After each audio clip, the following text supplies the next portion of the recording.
തൃശ്ശൂർ ഒരുപക്ഷെ എല്ലാവരും ഏറ്റവും കൂടുതൽ ഉറ്റുനോക്കുന്ന മണ്ഡലങ്ങളൊന്നാണ് തൃശ്ശൂർ. BJP ജയിക്കാൻ കഴിയുമെന്ന് വലിയ പ്രതീക്ഷ വെച്ച് പുലർത്തിയിരിക്കുന്ന സ്ഥലം. അതേസമയം സിറ്റിംഗ് സീറ്റ് നിലനിർത്തുമെന്ന് അങ്ങേയറ്റത്തെ ആത്മവിശ്വാസം ഈ മണിക്കൂറിലും കോൺഗ്രസ് UDF പ്രകടമാക്കുന്ന മണ്ഡലം. സുനിൽ കുമാറിലൂടെ ആ മണ്ഡലം വീണ്ടും തിരിച്ചെടുക്കാൻ കഴിയുമെന്ന ആത്മവിശ്വാസം LDFനുള്ള സ്ഥലം. അപ്രവചനീയം എന്ന് വിളിക്കാൻ കഴിയാവുന്ന, അങ്ങേയറ്റത്തെ അനിശ്ചിതാവസ്ഥ വേണമെങ്കിൽ പറയാൻ കഴിയാവുന്ന ഒരു മണ്ഡലമാണ്. പക്ഷേ ഈ എല്ലാവർക്കുമുള്ള ആശയക്കുഴപ്പം സത്യത്തിൽ അനലിസ്റ്റുകൾക്കുണ്ടോ എന്നാണ് നമുക്ക് അറിയേണ്ടത്. അവരുടെ കയ്യിൽ വളരെ കൃത്യതയുള്ള വിവരങ്ങളുണ്ടോ എന്ന്. ഇതാണ് തൃശ്ശൂരിൻ്റെ 2019 സിറ്റുവേഷൻ നോക്കിയാൽ അവിടെ UDF 31.04% വോട്ട് നേടി, LDF 24% വോട്ട്, 7% വ്യത്യാസം രണ്ടാം സ്ഥാനക്കാരനുമായി ഉണ്ടായിരുന്ന മണ്ഡലമാണ്. NDA പരമാവധി നേടിയത് 21% വോട്ടാണ്. വളരെ ചുരുങ്ങിയ ദിവസങ്ങളിലെ പ്രചരണം കൊണ്ടാണ് 21% വോട്ട് സുരേഷ് ഗോപി നേടുന്നതെന്നും പ്രത്യേകത തൃശ്ശൂരുണ്ട്. അത് എടുത്തു കാണേണ്ട കാര്യമാണ്. അതേ സുരേഷ് ഗോപിയെ തെരഞ്ഞെടുപ്പ് പ്രഖ്യാപനമൊക്കെ വരുന്നതിന് മുൻപേ തന്നെ തൃശ്ശൂരിൽ ഫീൽഡ് ചെയ്യുന്നു. അദ്ദേഹം അവിടെ കേന്ദ്രീകരിച്ച് പ്രവർത്തിക്കുന്നു, പലതരത്തിലുള്ള സമവാക്യങ്ങൾ സൃഷ്ടിക്കാൻ ശ്രമിക്കുന്നു. അദ്ദേഹം മേരി മാതാവിന് കിരീടം വയ്ക്കുന്നു. ആ തരത്തിലുള്ള പലതരത്തിലുള്ള ഇൻവെസ്റ്റ്മെൻറ്റ്സ് ആണ് അവിടെ നടത്തിയിട്ടുള്ളത് BJP. പക്ഷേ പിന്നീട് സുരേഷ് ഗോപിയുടെ ഒറ്റയ്ക്കുള്ള കളി അവസാനിക്കുന്നു. സുനിൽ കുമാറിനെ പോലെ അപ്രതീക്ഷിതമായി K മുരളീധരനെ പോലുള്ളവരെ ടവറിംഗ് ലീഡേഴ്സ് എന്ന് വിളിക്കാവുന്ന ആളുകൾ വരുന്നു. അപ്പോൾ അങ്ങനത്തെ വലിയ ഫൈറ്റും അനിശ്ചിതാവസ്ഥ അവിടെ ഉണ്ടായി. തൃശ്ശൂർ ജയിക്കുമെന്നും ഇല്ലെന്നും അങ്ങോട്ടും ഇങ്ങോട്ടും എല്ലാവരും വാതുവയ്ക്കുന്നു. കേരളത്തിൽ BJPക്ക് വേണ്ടി നാഷണൽ ഏജൻസികൾ പ്രവചിക്കുന്ന സ്ഥലങ്ങളിലൊന്ന് തൃശ്ശൂരാണ്. തൃശ്ശൂരിൻ്റെ കാര്യത്തിൽ വിനോദ് കൃഷ്ണ ആർക്കും കൃത്യമായൊരു കണക്കില്ലേ? കേരളത്തിൽ എവിടെയെങ്കിലും ഒരു ട്രയാങ്കുലർ കോൺടെസ്റ്റ് നടക്കുന്നുണ്ടെങ്കിൽ അത് തൃശ്ശൂർ മാത്രമേ ഉള്ളൂ എന്നെൻ്റെ വ്യക്തിപരമായ അഭിപ്രായം. അതായത് UDFും NDAയും മൂന്നുപേരും ജയിക്കാൻ വേണ്ടി മത്സരിക്കുകയാണ്. തീർച്ചയായിട്ടും ഒരു ചെറിയ അഡ്വാൻറ്റേജ് സുരേഷ് ഗോപിക്ക് ഉണ്ട് എന്ന് തന്നെ എനിക്ക് തോന്നുന്നത്. കഴിഞ്ഞ ഒരു വർഷമായിട്ട് അദ്ദേഹം കൺസിസ്റ്റൻ്റ് ആയിട്ട് തന്നെ ആ മണ്ഡലത്തിൽ വർക്ക് ചെയ്യുന്നുണ്ട്. പലപ്പോഴും ചില ചാരിറ്റബിൾ വർക്ക്സും മറ്റു ചില റിലീജിയസ് സെൻറ്റിമെൻറ്റ്സൊക്കെ ഇൻവോൾവ് ചെയ്തുകൊണ്ട് വർക്കും ഒക്കെ ചെയ്യുന്നുണ്ട്. പിന്നെ അതൊരു വലിയ സർവേയുടെയൊക്കെ അടിസ്ഥാനത്തിലാണ് അദ്ദേഹത്തിന് വേണ്ടിയിട്ട് സപ്പോർട്ട് ബേസൊക്കെ ഉണ്ടാക്കാൻ ശ്രമിച്ചത്.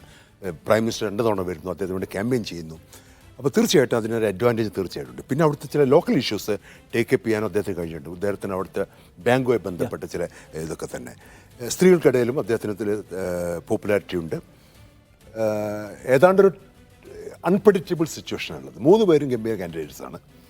അതിനിടയിൽ സ്ലൈറ്റായിട്ട് ഒരു തരം അഡ്വാൻറ്റേജ് സുരേഷ് ഗോപിക്ക് ഉണ്ട്. അത് കാരണം അദ്ദേഹം ഒരു തരം ആൻറ്റി ഇൻകംബൻസി ബാങ്കുമായി ബന്ധപ്പെട്ട് അത് ടേക്ക് അപ്പ് ചെയ്യുന്നതിൽ അദ്ദേഹം ഒരു തരത്തിൽ സക്സസ്ഫുൾ ആയിട്ടാണ് എനിക്ക് തോന്നുന്നത്. അദ്ദേഹത്തെ ഒരു രാഷ്ട്രീയക്കാരനായിട്ടൊന്നും എടുക്കേണ്ട കാര്യമില്ല. തീർച്ചയായും ആരും എടുക്കുന്നില്ല എന്ന് എനിക്ക് തോന്നുന്നത്. പലപ്പോഴും അദ്ദേഹത്തിന് പല സ്റ്റേറ്റ്മെൻറ്റും പലപ്പോഴും ഒരു പ്രാക്ടീസിങ് പൊളിറ്റീഷ്യൻസിൻ്റെ ശൈലിയൊന്നുമല്ല. രാജഗോപാൽ, കേരളത്തെ സംബന്ധിച്ച് BJPയുടെ പൊളിറ്റിക്സ് നമുക്ക് പറ്റാത്തതാണ് എന്ന് വിചാരിച്ച് BJP ഒഴിവാക്കി നിർത്തുന്ന ഒരു വലിയ വിഭാഗം മനുഷ്യരുണ്ടല്ലോ. അവരുടെ മുമ്പിലേക്കാണ് BJP സുരേഷ് ഗോപിയെ വെക്കുന്നത്. സുരേഷ് ഗോപി ഒരു നന്മയുടെ പ്രതിബിംബമായ മനുഷ്യസ്നേഹി, സ്ത്രീകളെ പ്രത്യേകമായി കാണുന്ന ആൾ, ഗർഭിണികളുടെ വയറിൽ തടവുന്ന ആൾ. അദ്ദേഹം ആ നിലയ്ക്ക് പോപ്പുലറായ ഒരാളാണ്. ഇപ്പോൾ സാധാരണക്കാരെ സഹായിക്കുന്നു എന്നൊക്കെ പറയുന്ന ഒരു ബിംബം. അപ്പോൾ അതുകൊണ്ട് അദ്ദേഹം ഒരു നല്ല മനുഷ്യനാണ്. BJP ആയിട്ട് കണക്ക് കൂട്ടേണ്ട ആ സ്ട്രാറ്റജി വിജയിക്കാൻ സാധ്യതയുണ്ടോ? അല്ല, അങ്ങനെ ചില വനിതകളുടെ ഇടയിലെല്ലാം അങ്ങനെ ഒരു തോട്ടുണ്ടെന്ന് തോന്നുന്നു. പക്ഷേ ഇവിടെ ഞാൻ ഒരു പേഴ്സണൽ ഡിസ്ക്ലോഷർ ചെയ്യണം. ഞാൻ എൻ്റെ ജീവിതത്തിലാകെ ഒരു കാൻഡിഡേറ്റിന് വേണ്ടി മാത്രമേ സ്റ്റേജിൽ കയറി പ്രവർത്തിച്ചിട്ടുള്ളൂ. അത് സുനിൽ കുമാറിനാണ്. അത് പലക്കാരം ഞാൻ വൈകുന്നേരം തൃശ്ശൂർ നടന്നു പോകുമ്പോൾ ഒരു ബഹുസ്വരതയുടെ ഒരു ഗാനമേള പല മതങ്ങളിൽ നിന്നും, അത് ഞാൻ കണ്ടപ്പോൾ എനിക്ക് ഒബാമയുടെയൊക്കെ ക്യാമ്പയിൻ പോലെ, അതായത് ഞാൻ സ്വപ്നം കാണുന്ന ഒരു ഇന്ത്യയാണ്. എല്ലാവരും കൂടെ ഒരു സ്റ്റേജ്, ആ സ്റ്റേജ് ഞാൻ കയറി സുനിൽ കുമാറിൻ്റെ വോട്ട് ചോദിച്ചു. അപ്പോൾ അതിനെക്കുറിച്ച് അതിനുശേഷം ഞാനിനി ഇതിനെക്കുറിച്ച് ഇന്റർപ്രറ്റ് ചെയ്യുന്നത് ശരിയല്ല. ആ നിലപാട് നാസർക്ക് എന്താണ് തോന്നുന്നത്?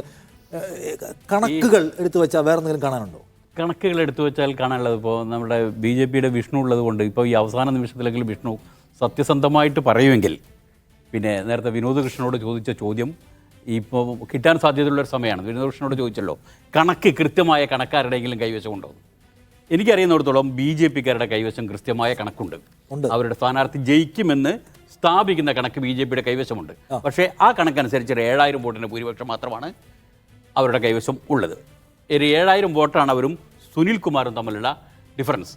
എന്ന് പറഞ്ഞാൽ സുനിൽ കുമാർ ജയിക്കുമോ, ഈ സുരേഷ് മോദി ജയിക്കുമോ എന്നുള്ളതാണ് അവിടുത്തെ പ്രധാനം. സുരേഷ് ഗോപിയല്ല സത്യത്തിൽ അവിടെ മത്സരിച്ചത്, സുരേഷ് മോദിയാണ്. പകുതി സുരേഷും പകുതി മോദിയും ചേർന്നിട്ടുള്ള ഒരിതായിരുന്നു. അതിന് ആ സ്ഥാനാർത്ഥിയുടെ ഈ BJP തൃശ്ശൂർ നിർത്തിയ സ്ഥാനാർത്ഥിയുടെ ഒരു വോട്ട് ബേസ് എന്ന് പറഞ്ഞാൽ സ്ത്രീകളായിരുന്നു.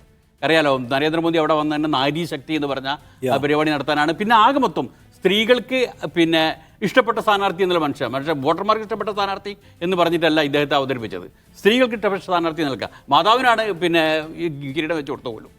അങ്ങനെ ആ തരത്തിൽ അദ്ദേഹം അവിടെ വന്നതിന് ശേഷം ഉള്ള പ്രശ്നം എന്താ വെച്ചാൽ ഈ ബാക്കി വോട്ടുകൾ, ഈ വോട്ടുകൾ കൊണ്ട് മാത്രം ഈ BJP വോട്ട് അല്ലെങ്കിൽ പ്ലസ് BJPക്ക് കിട്ടാവുന്ന സ്ത്രീ വോട്ട് ഇതുകൊണ്ട് മാത്രം ജയിക്കില്ല എന്നുള്ള കാര്യം ഉറപ്പാണ്. ബാക്കി വോട്ടുകളുടെ അവസ്ഥ എങ്ങോട്ടേക്ക് പോകും എന്നുള്ളതും കൂടെ തീരുമാനിച്ചിട്ട് അതുകൂടെ കണക്കിലെടുത്തിട്ട് മാത്രമേ അവിടുത്തെ ഒരു ഇത് പറയാൻ പറ്റുള്ളൂ. ഉദാഹരണത്തിന് നമ്മളുടെ ഈ TN പ്രതാപൻ ഇല്ല. TN പ്രതാപൻ ഇല്ലാത്ത സാഹചര്യത്തിൽ ഈ TN പ്രതാപന് പരമ്പരാഗതമായി കിട്ടിക്കൊണ്ടിരിക്കുന്ന വോട്ടുകൾ അല്ലെ കിട്ടിയിരുന്ന വോട്ടുകൾ വെച്ചാൽ ഈ ചില പ്രത്യേക ഏരിയകളിൽ നിന്ന് പ്രത്യേക ഡെമോഗ്രാഫിക് സിറ്റുവേഷൻ എന്നൊക്കെ കിട്ടിക്കൊണ്ടിരിക്കുന്ന വോട്ടുകൾ, അതുകൊണ്ട് തീരദേശ മേഖല, ഈഴവ വോട്ടുകൾ, ഇത്തരം വോട്ടുകളൊക്കെയും സുരേഷ് ഗോപിക്ക് കിട്ടുന്ന ഒരു അന്ധമായ കണക്ക്, അന്ധമായൊരു പ്രതീക്ഷ BJPക്കുണ്ട്. എന്നാൽ അത് അങ്ങനെ പ്രതീക്ഷിക്കേണ്ടതില്ല. ആ വോട്ട് ഏത് വോട്ടും സുരേഷ് ഗോപി പിടിക്കുന്ന അല്ലെങ്കിൽ ജനകീയനായ സ്ഥാനാർത്ഥി എന്ന പേരിൽ സുരേഷ് ഗോപി പിടിക്കുന്ന ഈ പിന്നോക്ക വിഭാഗക്കാരുടെ അല്ലെങ്കിൽ കടപ്പുറം ഭാഗങ്ങളിൽ അല്ലെങ്കിൽ സ്ത്രീകളുടെ അടക്കമുള്ള ഏത് വോട്ടുകളും സുരേഷ് ഗോപി പ്രതീക്ഷിക്കുന്ന ഏത് വോട്ടും പിടിക്കാൻ സാമർത്ഥ്യവും ഏത് വോട്ടും പിടിക്കാൻ കഴിവുമുള്ള ആൾ തന്നെയാണ് സുനിൽകുമാർ.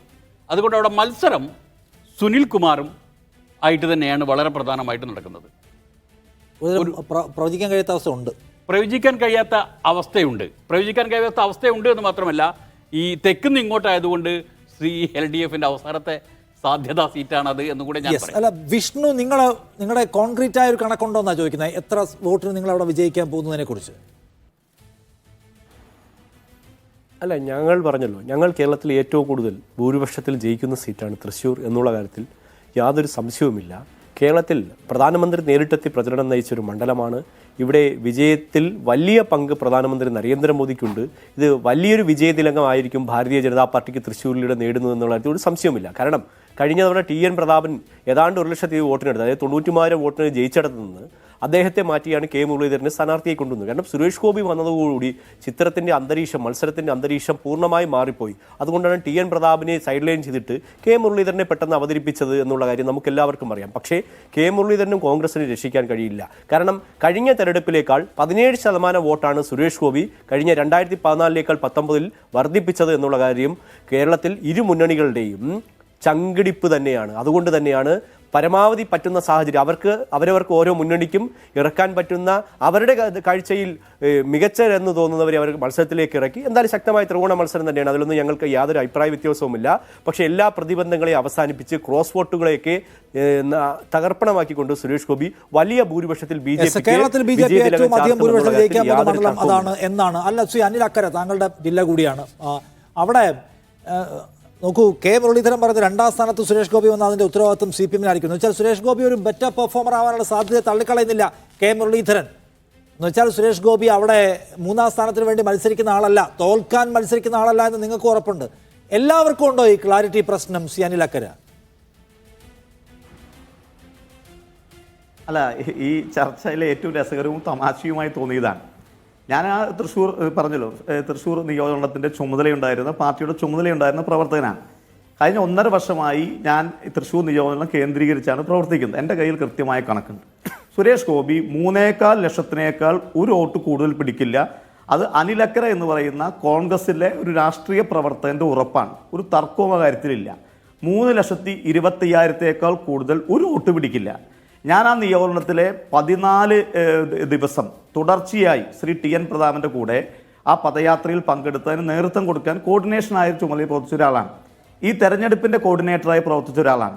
ഒരു തർക്കവും ആ കാര്യത്തിലില്ല. നിങ്ങൾ എഴുതി വെച്ചോളൂ. ഈ ചർച്ച കഴിഞ്ഞ് നാളെ വൈകുന്നേരം ഞാൻ പറഞ്ഞ കണക്ക് എഴുതി വെച്ചോളൂ.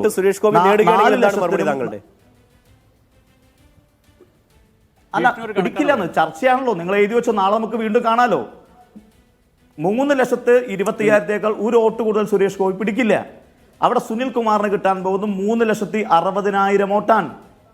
അവിടെ UDF സ്ഥാനാർത്ഥി കിട്ടാൻ പോകുന്നത് 4 ലക്ഷവും 4,20,000 ഇടയിലുള്ള വോട്ടാണ് അവിടെ കിട്ടാൻ പോകുന്നത്. നിങ്ങൾ എഴുതി വെച്ചോ, ഒരു തർക്കവും ഈ കാര്യത്തിലില്ല. ഞാനൊരു രാഷ്ട്രീയ പ്രവർത്തകൻ്റെ മോഡിയുടെ ഗ്യാരണ്ടി അല്ല, എൻ്റെ ഉറപ്പിൻ്റെ അടിസ്ഥാനത്തിൽ കഴിഞ്ഞ 1.5 വർഷമായും എൻ്റെ 51 വർഷത്തെ ഞാൻ ജനിച്ച് എനിക്ക് 51 വർഷമായി. അതിനകത്ത് എൻ്റെ രാഷ്ട്രീയ പ്രവർത്തന കാലഘട്ടത്തിലെ 40 വർഷത്തെ എക്സ്പീരിയൻസ് വെച്ച് ഞാൻ പറയാൻ ഒരു കാരണവശാലും സുരേഷ് ഗോപിക്ക് 2ാം സ്ഥാനം പോലും കിട്ടാൻ കഴിയുന്ന രാഷ്ട്രീയ സാഹചര്യമല്ല അവിടെയുള്ളത്. അതിൻ്റെ മറ്റ് വിഷയങ്ങളിലേക്ക് ഞാൻ കടന്നു പോകാൻ ആഗ്രഹിക്കുന്നില്ല. അതിന്റെ സമയവും അതിനകത്തില്ല. ശരി സമയം നിങ്ങൾ ഉദ്ദേശിക്കുന്ന കുറവാണ്. പോലെ എന്തായാലും സുരേഷ് ഗോപി വളരെ ഷാർപ്പായിട്ടുള്ള വളരെ അങ്ങേറ്റം ആത്മവിശ്വാസമുള്ള കണക്ക് അദ്ദേഹം പറയാണ്. എം പ്രകാശൻ, അങ്ങനെ തിരിച്ചു പറയാൻ നിങ്ങൾക്ക് കണക്കുണ്ടോ? ഇതില് ഈ രാഷ്ട്രീയ കേരളത്തിന് ഒരു പൊളിറ്റിക്കൽ ലീഡറെ സംബന്ധിക്കുന്ന ഒരു കൺസെപ്റ്റ് ഉണ്ട്. ആ കൺസെപ്റ്റ് എത്രമാത്രം ഗൗരവമായ നിലക്കാണ് സുരേഷ് ഗോപിയിലൂടെ വെല്ലുവിളിക്കപ്പെട്ടത് എന്നുള്ളത് കഴിഞ്ഞ കുറച്ചു കാലമായിട്ട് കേരളം കാണുകയാണല്ലോ. ഇവിടെ നേരത്തെ ഇ ശ്രീധരൻ കേരളത്തിലെ മുഖ്യമന്ത്രിയാവാൻ ഞാൻ തയ്യാറാണ് എന്ന് പറഞ്ഞ പോലെ രാഷ്ട്രീയമായിട്ട് ഇതുപോലെ ഒരു വ്യക്തിത്വത്തെ എങ്ങനെയാണ് തൃശ്ശൂർ പോലുള്ള ഒരു മണ്ഡലത്തിൽ സ്വീകരിക്കാൻ വേണ്ടി കഴിയുക? പിന്നെ സുനിൽകുമാർ അവിടെ മന്ത്രി എന്നുള്ളതിലേക്ക് മാത്രമല്ല, ഒരുപാട് വർഷത്തെ രാഷ്ട്രീയ പ്രവർത്തന പാരമ്പര്യവും അവിടെയുള്ള ജനങ്ങളുമായിട്ട് ഏറ്റവും ഏറെ ബന്ധമുള്ള ഒരാളെയാണ് ഞങ്ങൾ സ്ഥാനാർത്ഥി നിർത്തിയിരിക്കുന്നത്. അതുകൊണ്ട് ഞങ്ങൾ ഇത്തവണ അദ്ദേഹത്തെ നിർത്തിയിരിക്കുന്നത് മത്സരിക്കാൻ വേണ്ടിയല്ല, ആ മണ്ഡലം പിടിക്കാൻ വേണ്ടി തന്നെയാണ്. ഒരു സംശയം ഉണ്ടാവേണ്ട കാര്യമില്ല. അനിൽ അക്കേരിയുടെ കണക്കുകൾ തെരഞ്ഞെടുപ്പിൻ്റെ ഫലം നാളെ വരുമ്പോൾ തെറ്റും. അവിടെ സുനിൽകുമാർ ജയിക്കാൻ വേണ്ടി പോവാൻ. പിന്നെ ഇവിടെ പറഞ്ഞ പോലെ ഒരു കാരണവശാലും BJPയുടെ സ്ഥാനാർത്ഥിക്ക് അവിടെ വിജയിക്കാനോ രണ്ടാം സ്ഥാനത്തേക്ക് വരാനോ സാധിക്കില്ല എന്ന കാര്യത്തിൽ ഒരു തർക്കവും രാഷ്ട്രീയ കേരളത്തിനുണ്ട് എന്ന് ഞാൻ വിചാരിക്കുന്നില്ല. പിന്നെ ആ പരാജയം ആർക്കുള്ള പരാജയമാണ് എന്നുള്ളത് പ്രശ്നമാണ്. അത് മറ്റാർക്കുള്ളതല്ല, മോഡിക്കുള്ള പരാജയമാണ്. പരാജയപ്പെടുന്നത് സുരേഷ് ഗോപിയല്ല, മോദിയാണ് എന്നുള്ളത് കേരളീയർക്കാകെ. എണ്ണിപ്പറയും ഓരോ വോട്ടും. June 4 media 1-നൊപ്പം.